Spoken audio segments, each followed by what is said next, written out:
This week on Oscar Mike, we have former Green Beret sniper Mike Glover.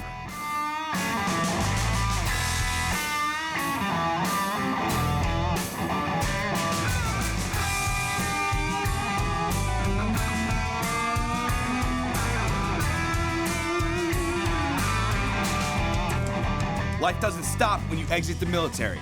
For these veterans, it's only the beginning. I'm Ryan Curtis, former U.S. Army engineer. In the armed services, Oscar Mike means on the move. Come with me as we drop in on veterans and their high-octane civilian lives. I'll be riding, driving, and shooting as we explore why these awe-inspiring people are Oscar Mike. Mike Glover is quickly establishing himself as a force to be reckoned with in the civilian world. Spending 17 years in the Army as a barrel-chested freedom-fighting Green Beret, Mike is one of the most highly trained individuals this side of the moon. Utilizing his unique skill set, Mike started his company Fieldcraft LLC that teaches survival and preparedness training. We are stoked he took the time to give us a glimpse into his world. Hold up. Did this dude just arrive in a badass World War II plane? Yeah, he did. First off, who do we have here? Lynn. Lynn? Yeah. My significant other, but also my business partner. Pleasure. Hi, Ryan. Nice to meet you. All right, tell me about Fieldcraft. What do you guys do at Fieldcraft? We offer training courses.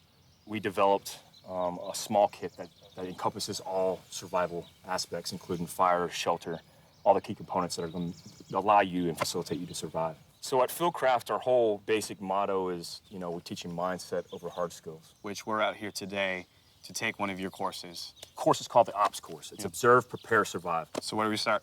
Let's start in the classroom, man. Let's start up there. Let's do it. Did you know, growing up, that you wanted to join the military?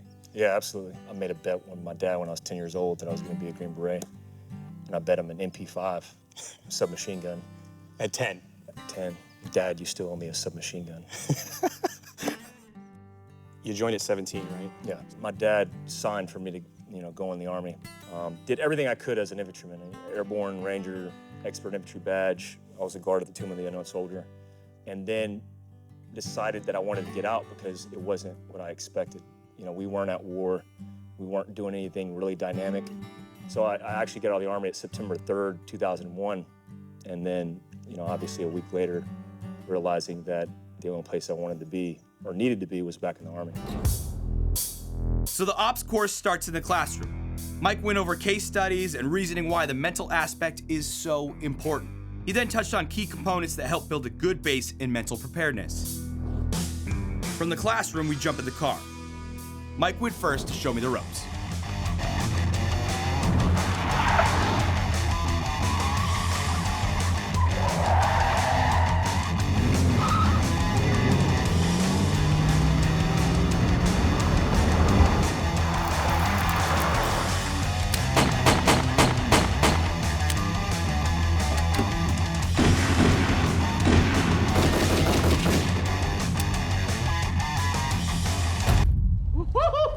Yes! Oh, dude, that was awesome. All right, so what do we do next? Now it's your turn. All right.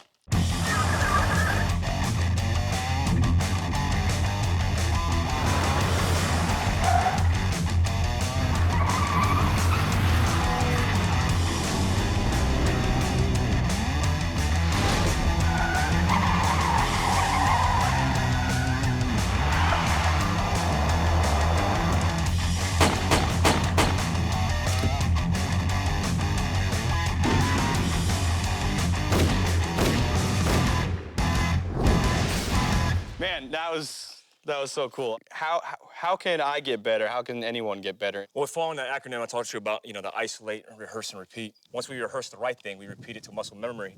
And once it's committed to muscle memory, it's an immediate action. Once something switches on, you switch on with it. Awesome. Thanks, brother. Go, man.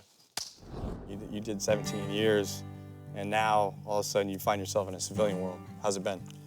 It's just like a second life for me. I never wanted the military to define me, and I still don't. I never prepared myself for becoming normal.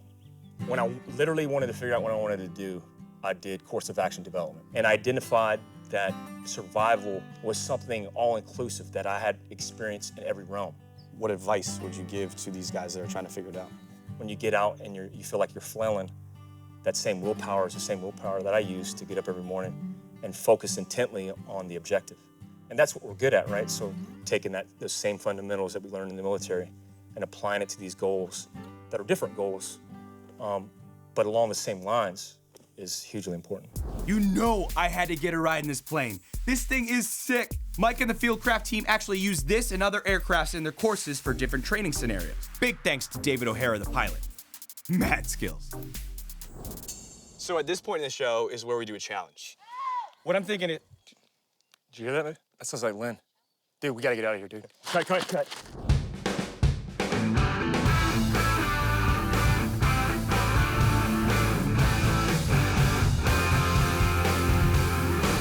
Never give in, never surrender. Ready for the sneak attack. I'll always be your defender. Take my hand, I'll watch your back. Machine gun blast. I've got your scenes for life. Never locked and loaded. All the way through the night. The night.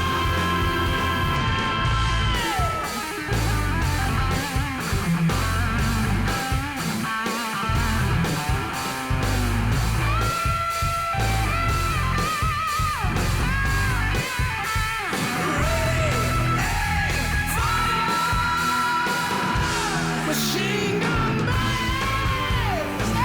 I've got your scenes for life. Never locked and loaded. All the way through the night. The night.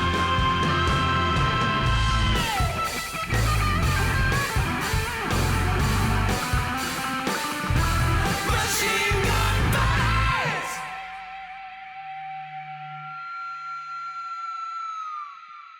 thanks, brother. Thank you, Lynn, for having us out. Mike, what you guys are doing is unique, it's different, it's awesome.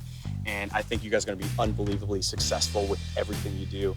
And you're definitely two people that veterans and civilians alike can look up to. So thank you again for having us out. That's it. We're Oscar Mike. Peace.